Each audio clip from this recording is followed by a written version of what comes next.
இந்த ரமலானுடைய பெருமைகளையும் படிப்பினைகளையும் பெருமானார் ஸல்லல்லாஹு அலைஹி வஸல்லம் வரிசையாக அப்படியே பேசிக் கொண்டு வருகிறார்கள்.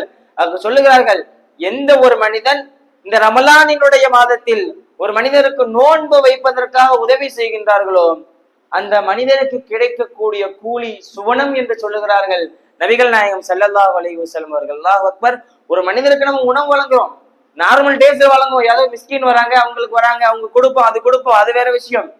ஆனால் இந்த ரமலான் மாதத்தில் நாமெல்லாம் ஒரு மனிதனுக்கு அந்த சகருடைய அந்த உணவை கொடுத்து அவருக்கு நோன்பு வைப்பதற்கு நாம் எல்லாம் காரணமாகினோம் என்று சொன்னால் அதற்கு நமக்கு கிடைக்கக்கூடிய வெகுமதி சுவனம் என்பதாக நபிகள் நாயகம் ஸல்லல்லாஹு அலைஹி வஸல்லம் அவர்கள் சொல்லி காட்டுகிறார்கள்.